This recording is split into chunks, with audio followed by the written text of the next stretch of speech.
Hello, students. Now come to the next topic. As I told you in last lecture about excretion in human being, today we discuss about dialysis. Clear? So what is dialysis? Dialysis is the treatment of removing excess water and toxic material from the blood whose kidneys fail or no longer perform functioning naturally. तो देखिए dialysis एक ऐसा treatment होता है जिसमें किसी भी water को, ठीक है, जो एक्सेस में वाटर होता है या फिर वेस्ट प्रोडक्ट होता है, टॉक्सिक मटेरियल होता है, उसे ब्लड से रिमूव किया जाता है, जिसकी किडनी क्या हो जाती है, फेल हो जाती है। ठीक है, तो पहले हम लोग डेफिनेशन देख लेते हैं। तो dialysis is the treatment of removing toxin from the blood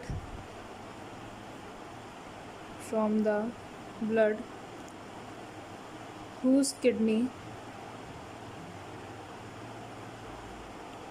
can no longer perform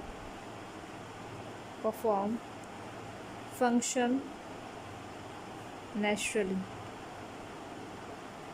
ठीक है, तो ये बात क्लियर हो गई। क्या है डायलिसिस? डायलिसिस एक ऐसा ट्रीटमेंट है जिसमें किसी भी वेस्ट मटेरियल को, जो टॉक्सिक मटेरियल होता है, उसे ब्लड से रिमूव किया जाता है, जिसकी किडनी क्या होती है, प्रॉपर फंक्शनिंग परफॉर्म नहीं कर रही होती है। समझ में आ गई बात? अब देखिए यहाँ पे डायलिसिस जो होता है ये दो टाइप का होता है। ठीक है, डायलिसिस दो तरह से करा सकते हैं। ठीक है, दो टाइप का होता है ये। तो लिखेंगे यहाँ पे types of dialysis.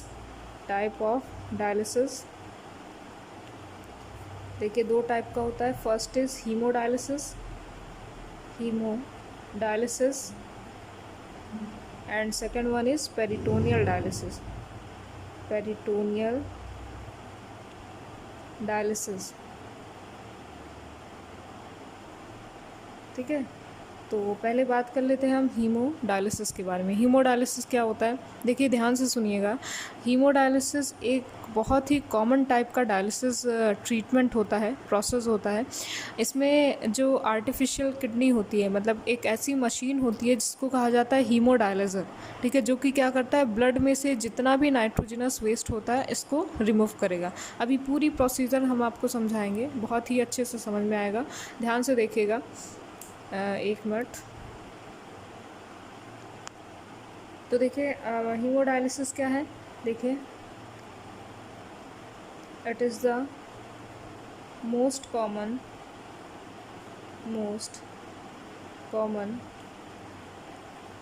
Type of dialysis. ठीक है, दिख रहा होगा आप लोग को। नोट्स भी आपको इसी से बनानी है। ठीक है, नेक्स्ट इसके बाद अगर बात करें तो ये क्या करता है, ये रिमूव करेगा वेस्ट मटेरियल को और एज अ आर्टिफिशियल किडनी काम करता है। तो लिखेंगे in this process uses an artificial kidney called what?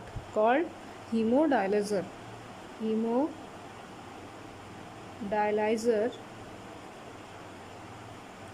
to remove waste material। ठीक है, तो यहाँ पे देखिए जो ब्लड में जितने भी नाइट्रोजनस वेस्ट होते हैं इसको रिमूव करने का काम, यूरिन का फॉर्मेशन करने का काम कौन करता है? किडनी करता है। बट जब किडनी फेल हो जाता है या किडनी प्रॉपर फंक्शनिंग नहीं कर रहा होता है तो इसमें दो तरह के आर्टिफिशियल किडनी का यूज़ करते हैं। आर्टिफिशियली हम नाइट्रोजनस जो वेस्ट होता है, वेस्ट प्रोडक्ट जो होता है, इसको हम रिमूव करते हैं। किस प्रोसेस से? पहला है हीमोडायलिसिस और दूसरा है पेरिटोनियल डायलिसिस। यहाँ पे ध्यान से समझिएगा। हीमोडायलिसिस देखिए डायग्राम से आपको समझा रहे हैं, बहुत अच्छे से समझ में आएगा। देखिए एक मशीन होती है हीमोडायलिसिस जिसको कहा जाता है क्या? डायलाइज़र। ठीक है, क्या कहेंगे? डायलाइज़र। तो ये एक मशीन है जो कि as a artificial kidney work करेगी। इसमें क्या होती हैं? ट्यूब्स होती हैं। ठीक है, इस तरह से ट्यूब्स होती हैं। और जो पेशेंट होता है, ठीक है, पेशेंट है, इसकी आर्टरीज़ और वेंस को कनेक्ट कर दिया जाता है इस मशीन से, ठीक है, मशीन से कनेक्ट कर देंगे, जिसको आर्टियो वीनस फिस्ट्यूला भी कहेंगे। अब देखिए जितना भी ब्लड होता है इसका, जिसमें वेस्ट मटेरियल होते हैं, वेस्ट मटेरियल के साथ ही जो ब्लड होता है वो आएगा इस डायलाइज़र मशीन में। डायलाइज़र मशीन में आते ही ये जो ट्यूब्स आपको दिखाई दे रही हैं, इस ट्यूब में ये सारे ब्लड चले जाते हैं। अब यहाँ पे देखिएगा जो स्पेसेस यहाँ पे आपको दिख रहे हैं, ये स्पेस दिख रहा है, ठीक है, इसमें क्या होता है, एक सॉल्यूशन होता है, ठीक है, एक सॉल्यूशन डाल दिया जाता है, ठीक है, इस तरह से एक वेसल होता है, इस वेसल को कनेक्ट करके इसमें एक सॉल्यूशन डालते हैं जिसको डायलिसेट कहते हैं। डायलिसेट जो सॉल्यूशन होता है इसमें 6 इलेक्ट्रोलाइट्स होते हैं, जिसमें मान लीजिए आपका सोडियम होता है, पोटेशियम होता है, क्लोराइड होता है, ठीक है, ये सारे जो इलेक्ट्रोलाइट्स होते हैं ये डायलिसेट सॉल्यूशन में होता है। अब देखिए जो ब्लड के अंदर जितना भी वेस्ट प्रोडक्ट होता है, जितना भी वेस्ट मटेरियल होता है, ये जो सॉल्यूशन डाला गया है जिसको डायलिसेट सॉल्यूशन हमने कहा है, जो डायलिसेट सॉल्यूशन है ये क्या कर लेता है, ब्लड के अंदर जितना भी वेस्ट होता है इसको एब्जॉर्ब कर लेगा, ठीक है, एब्जॉर्ब कर लेगा। ये जो ट्यूब्स लगी होती है, ध्यान दीजिएगा, ये जो ट्यूब्स होती हैं ये as a semi permeable membrane work कर रही होती हैं, ठीक है, सेमी परमिएबल मेम्ब्रेन वर्क कर रही होती है, जिसमें जितना भी वेस्ट होता है ब्लड के अंदर, ठीक है, ब्लड कहाँ पे है, ब्लड ट्यूब्स के अंदर होता है, सॉल्यूशन हमने डाला ट्यूब्स के बाहर, और जितना भी सॉल्यूशन होता है, ठीक है, जो सॉल्यूशन होता है वो ब्लड के अंदर से जितना भी वेस्ट मटेरियल होगा उसको एब्जॉर्ब कर लेगा, और ये tubes as a semi permeable work करेगी, और जितना भी ब्लड प्योर होता है, ठीक है, जो ब्लड प्योर हो गया होता है, ये प्योर ब्लड क्या होता है, इसी आर्टियो वीनस जो फेस्ट्यूला होता है इसकी हेल्प से फिर से बॉडी के अंदर मूव कर जाता है, ठीक है। तो इस तरह की जो प्रोसेस होती है, ये जो पूरी प्रोसेस होती है 1 वीक में इसे कम से कम 3 टाइम्स कराना होता है, ठीक है, 3 बार इसे कराना होता है, और थोड़ा सा एक्सपेंसिव होता है, इसलिए ज़्यादातर जो पेशेंट होते हैं वो प्रिफ़र करते हैं पेरिटोनियल डायलिसिस, ठीक है। तो इसको बहुत ही कॉमन टाइप का डायलिसिस होता है, 1 वीक में 3 डेज़ कराना ही कराना होता है 3 टाइम्स। तो इस तरह से क्या होता है, हमारा जो वेस्ट होता है, जो किडनी फेलियर होते हैं उसके अंदर से जो ब्लड के अंदर जितना भी वेस्ट होता है वो रिमूव हो जाता है एज आ आर्टिफिशियल किडनी। और एक चीज़ यहाँ पे और ध्यान दीजिएगा, जो वेस्ट मटेरियल है वो कलेक्ट हो जाता है इस दूसरे वेसल्स में, ठीक है, समझ में आया। अब नेक्स्ट इसके बाद देखते हैं पेरिटोनियल डायलिसिस। पेरिटोनियल डायलिसिस क्या होता है, देखिए पेरिटोनियल डायलिसिस में जो बॉडी के अंदर, ठीक है, बॉडी के अंदर ही एक सॉल्यूशन डाला जाता है जिसको हमने क्या कहा, डायलिसेट सॉल्यूशन। अब जब बॉडी के अंदर सॉल्यूशन डाल दिया जाता है तो वो जो सॉल्यूशन होता है वो सारे जो नाइट्रोजनस वेस्ट होंगे उसको एब्जॉर्ब कर लेगा, ठीक है, एब्जॉर्ब कर लेगा, और एब्जॉर्ब करने के बाद हम जितने भी वेस्ट प्रोडक्ट होते हैं इसको बॉडी से बाहर क्या कर दिया जाता है, रिमूव कर दिया जाता है, ठीक है। तो पेरिटोनियल डायलिसिस में एक ऐसा फ्लूइड होता है जो कि जितना भी बॉडी के अंदर जो नाइट्रोजनस वेस्ट होता है, जो वेस्ट प्रोडक्ट होगा उसको एब्जॉर्ब कर लेगा, और एब्जॉर्ब करने के बाद फिर से जो ब्लड है वो प्योर हो जाता है और सर्कुलेट होता है बॉडी के अंदर, और जितना भी वेस्ट प्रोडक्ट एब्जॉर्ब हुआ है वो बॉडी के बाहर आ जाता है। तो ये दूसरा टेक्निक होता है डायलिसिस का, ठीक है। तो इसमें हम लिख सकते हैं अ फ्लूइड, ठीक है, इसमें एक फ्लूइड का यूज़ करते हैं, तो अ fluid called what, called dialysate, dialysate, ठीक है, डायलिसेट। और जो डायलिसेट होता है वो उसका कंपोजिशन होता है, मैंने जैसे कि अभी बताया, इसमें 6 इलेक्ट्रोलाइट्स होते हैं, सोडियम हो गया, पोटेशियम हो गया, कैल्शियम हो गया, मैग्नीशियम हो गया, ठीक है, आप लोग को दिख रहा होगा, एक second,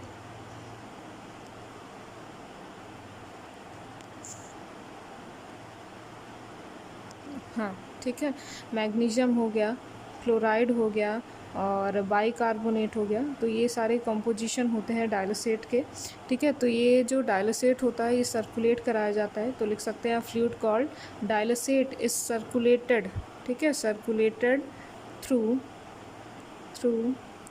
a tube inside part of your body, ठीक है, बॉडी में नेक रीजन से भी इसको किया जाता है, ठीक है, नेक रीजन से भी इसका किया जाता है, और आपका जो एब्डोमिनल कैविटी होती है उससे भी एक ट्यूब को इंसर्ट किया जाता है। तो योर बॉडी, इसमें आपका एब्डोमिनल कैविटी इसमें ज़्यादा यूज़ करते हैं, abdominal cavity.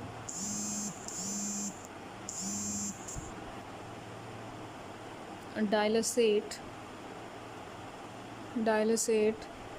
absorb waste product from blood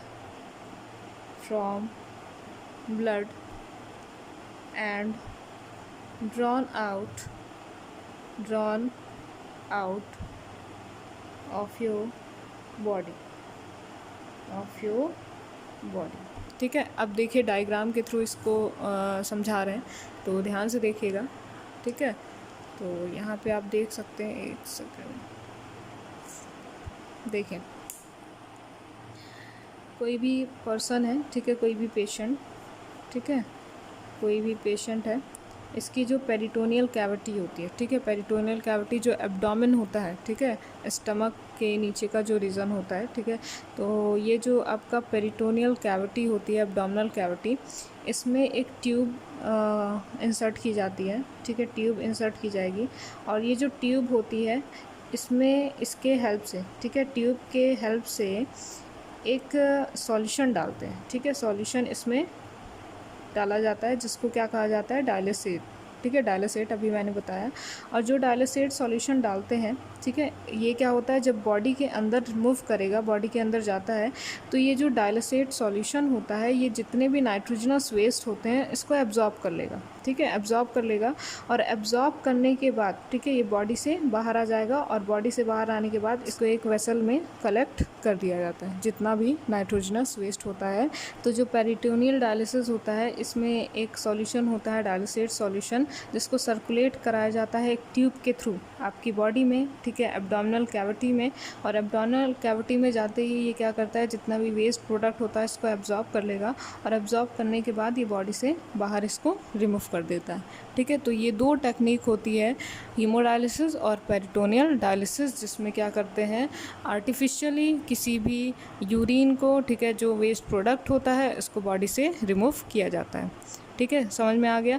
अब देखिए जो थर्ड मेथड होता है, ठीक है, जिसमें किडनी बिल्कुल ही काम नहीं करती, वर्क नहीं करती है। ठीक है, तो कुछ जो पेशेंट होते हैं वो किडनी ट्रांसप्लांट कराते हैं। ठीक है, किडनी ट्रांसप्लांट,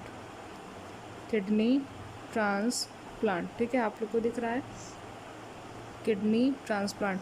अब देखिए जो किडनी फेलियर होते हैं, कुछ जो किडनी फेलियर होते हैं वो किडनी ट्रांसप्लांट कराते हैं। इसमें जो पेशेंट होता है, ठीक है, पेशेंट होता है, इसमें जो किडनीज़ होती हैं इसको ऑपरेशन के थ्रू, ठीक है, ऑपरेशन के थ्रू ये पहली वाली जो डैमेज किडनी होती है इसको निकाल लेते हैं और निकालने के बाद जो दूसरी किडनी होती है इसको यहाँ पे इंसर्ट कर दिया जाता है।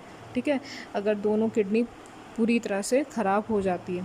अब ये देखिए यहाँ पे बहुत इम्पॉर्टेंट ये होता है कि जो डोनर होता है, ठीक है, जिससे लिया जाता है किडनी, उसका जो टिश्यूज़ होता है और जो पेशेंट होता है, दोनों के टिश्यूज़ मैच करने चाहिए। ठीक है, टिश्यूज़ मैच करने चाहिए, सेल्स मैच करना चाहिए टिश्यूज़, वरना जो हमारा ब्रेन होता है, ठीक है, ब्रेन होता है वो इसको रिजेक्ट कर देगा अगर टिश्यूज़ मैच नहीं करती हैं। और उस कंडीशन में अगर टिश्यूज़ मैच नहीं करती है तब भी किडनीज़ को यहाँ पे इंसर्ट किया जाता है, ट्रांसप्लांट अगर कर दिया जाता है तो उस कंडीशन में जो पेशेंट होता है वो डेथ कर जाता है। तो बहुत ज़रूरी ये होता है कि जो डोनर होता है उसकी जो टिश्यूज़ होती हैं वो पेशेंट की जो किडनी की टिश्यूज़ होती हैं उससे मैच करना चाहिए, अदरवाइज़ जो हमारा ब्रेन होता है वो उसको रिजेक्ट कर देगा। ठीक है, ये ऑपरेशन के थ्रू इसको इंसर्ट किया जाता है, किडनी ट्रांसप्लांट किया जाता है।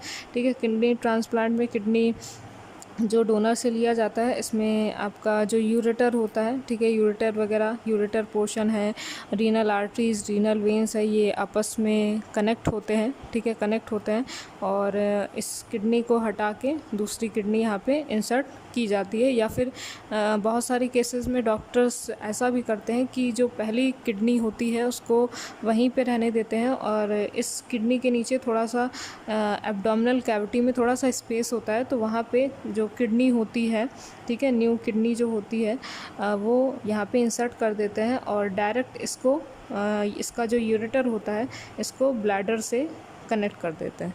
ठीक है, तो इस तरह से भी किडनी ट्रांसप्लांट किया जाता है।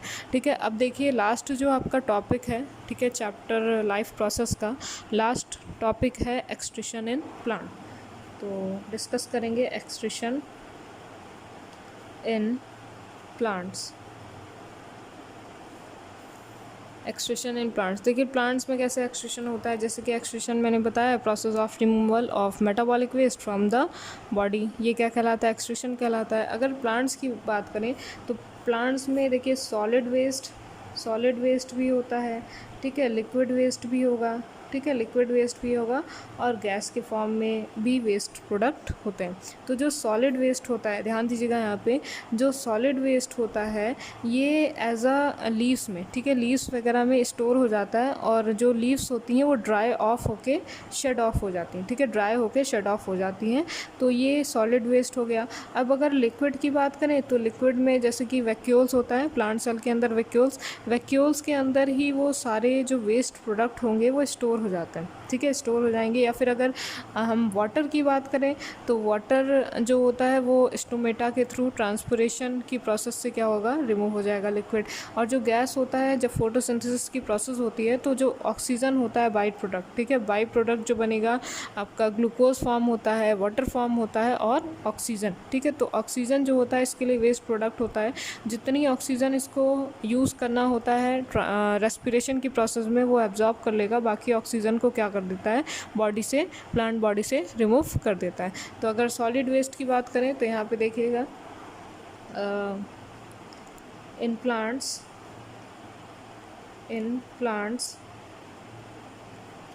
वेस्ट प्रोडक्ट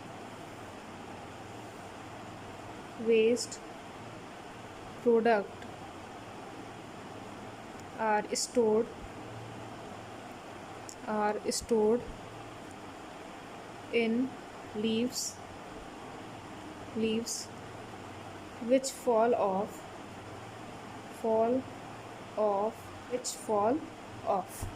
ठीक है। अगर प्लांट में अगर कोई भी वेस्ट प्रोडक्ट होता है तो वो लीफ के अंदर स्टोर हो जाता है, और लीव्स क्या हो जाती है, ड्राई होने के बाद शेड ऑफ हो जाती हैं, प्लांट से अलग हो जाएंगी, ठीक है। दूसरा अगर बात करें, दूसरा जो सॉलिड वेस्ट होता है वो रेफाइड्स होता है, ठीक है, रेफाइड्स कहते हैं। रेफाइड्स क्या होता है, देखिए कुछ जो वेस्ट प्रोडक्ट होते हैं जैसे कि कैल्शियम ऑक्सलेट, ठीक है, कैल्शियम ऑक्सलेट के जो क्रिस्टल्स होते हैं जिसको हम लोग रेफाइड्स कहते हैं, वो रेफाइड्स जो होता है वो इस तरह से आपका क्रिस्टल के फॉर्म में होता है, और ये भी क्या होता है, प्लांट से रिमूव हो जाएगा।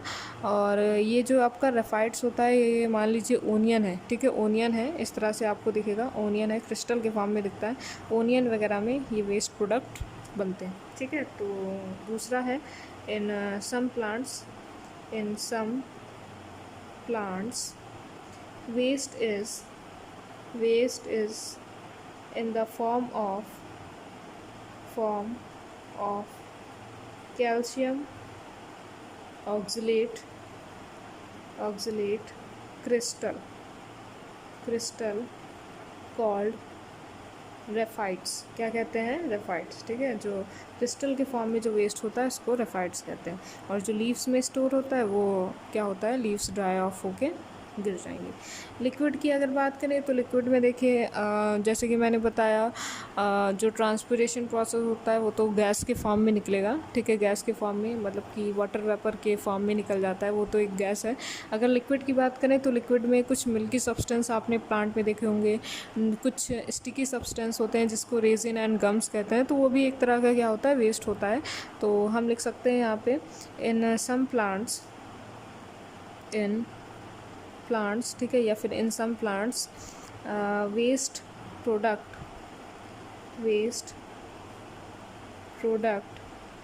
Are stored as resin and gum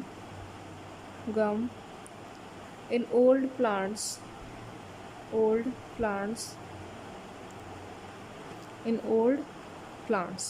ठीक है, इन ओल्ड प्लांट्स में क्या होता है, जो कुछ स्टिकी सब्सटेंस आपने देखे होंगे बार्क पे होते हैं, या फिर मिल्की सब्सटेंस होते हैं, तो ये भी एक तरह का वेस्ट है जो कि लिक्विड के फॉर्म में निकलता है, ठीक ठीक है, प्लांट्स के बाहर।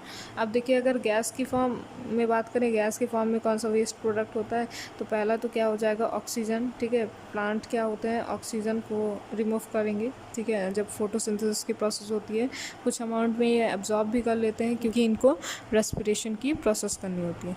ठीक है, साथ ही साथ जो ट्रांसपिरेशन की प्रोसेस होती है उसमें जो वाटर होगा वो वाटर वेपर के फॉर्म में क्या होता है, बॉडी से गैस, प्लांट बॉडी से गैस के फॉर्म में बाहर निकल जाता है। तो ये 3 तरह के कुछ वेस्ट होते हैं। ठीक है, प्लांट के अंदर कोई बहुत स्पेशल ऑर्गन नहीं होता है कि जो कि वेस्ट प्रोडक्ट को रिमूव करे।